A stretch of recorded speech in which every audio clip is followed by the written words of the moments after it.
Bismillahirrahmanirrahim. Assalamualaikum warahmatullahi wabarakatuh. Halo anak-anak, bagaimana kabar kalian hari ini? Semoga selalu sehat ya. Jangan lupa tetap mematuhi protokol kesehatan dengan memakai masker dan rajin mencuci tangan. Hari ini kita akan belajar tema 3, peduli terhadap makhluk hidup, subtema 1, hewan dan tumbuhan di lingkungan rumahku, pembelajaran ketiga. Tahukah kamu apa yang membuat udara di pagi hari terasa segar? Ya, betul sekali. Udara di pagi hari terasa segar karena terdapat tumbuhan hijau. Tumbuhan hijau menghasilkan oksigen yang dapat berpengaruh bagi kesehatan kita. Sekarang, mari kita mempelajari bagian-bagian tumbuhan. Bagian-bagian tumbuhan.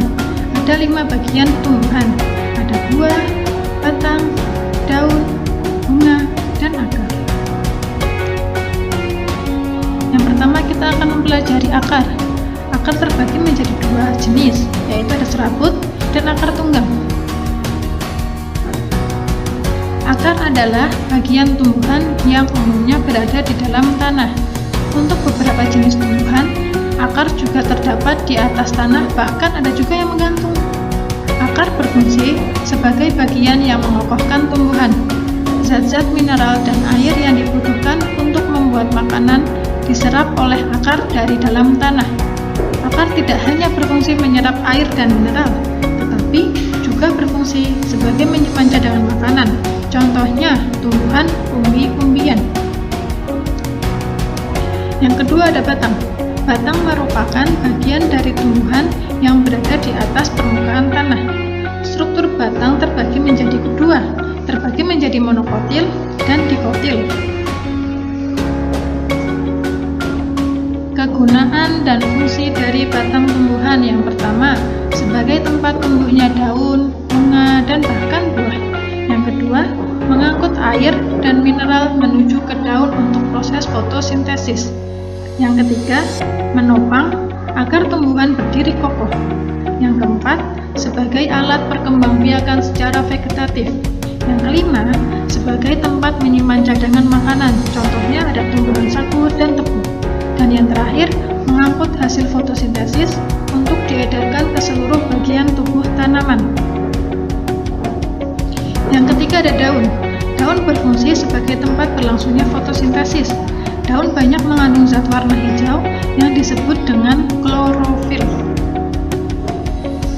Terdapat 4 jenis daun. Ada daun melengkung, contoh tumbuhannya yaitu ada daun sirih.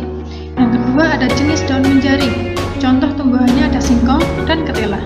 Yang ketiga ada jenis daun menyirip, contoh tumbuhannya yaitu ada mangga dan rambutan. Dan yang terakhir ada jenis daun sejajar, contoh tumbuhannya yaitu ada padi, jagung, dan pandan. Yang keempat ada bunga. Bunga ialah sebagai alat perkembangbiakan generatif tumbuhan biji tertutup. Ada 4 fungsi bunga. Yang pertama, sebagai alat perkembangbiakan generatif. Yang kedua, menarik serangga agar menghinggap dan melakukan penyerbukan. Yang ketiga, menghasilkan biji. Dan yang terakhir, sebagai hiasan yang bisa dinikmati oleh manusia. Yang kelima, ada buah dan biji. Kegunaan buah dan biji terbagi menjadi 2. Bagi tumbuhan, yaitu untuk melindungi biji, dan biji sebagai bakal baru. Dan yang kedua, bagi manusia, yaitu sebagai bahan makanan dan obat-obatan. Perbedaan monokotil dan dikotil. Berdasarkan biji, monokotil berkeping 1, sedangkan dikotil berkeping 2. Berdasarkan kambium, monokotil tidak memiliki kambium, sedangkan dikotil memiliki kambium. Berdasarkan akar, monokotil memiliki akar serabut, sedangkan dikotil memiliki akar tunggang. Berdasarkan jumlah bagian-bagian bunga, monokotil berjumlah 3 atau kelipatannya, sedangkan dikotil memiliki 2, 4, 5, dan kelipatannya. Contoh tumbuhan monokotil ada biji jagung, padi, melinjo, salak, dan pepaya. Sedangkan dikotil, contoh tumbuhannya ada kedelai, petai, kacang tanah, jengkol, dan kacang hijau. Setiap tumbuhan memiliki bagian-bagian yang bermanfaat bagi makhluk hidup lain. Di antara tumbuhan tersebut, ada yang memiliki bunga. Bunga-bunga di sekitar rumah Lani terlihat sangat subur dan beraneka warna. Lani sangat rajin merawat bunga-bunga tersebut.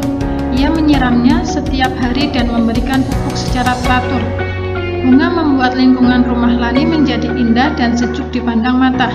Beberapa jenis bunga menghasilkan wangi, membuat harum udara di lingkungan rumah Lani. Apa kewajibanmu terhadap tanaman yang ada di sekitar? Yaitu dengan cara merawat tanaman, dengan cara menyiram dan memberi pupuk. Manfaat apa yang bisa kamu peroleh dari bunga? Bunga dapat membuat lingkungan menjadi indah dan sejuk serta sedap dipandang mata.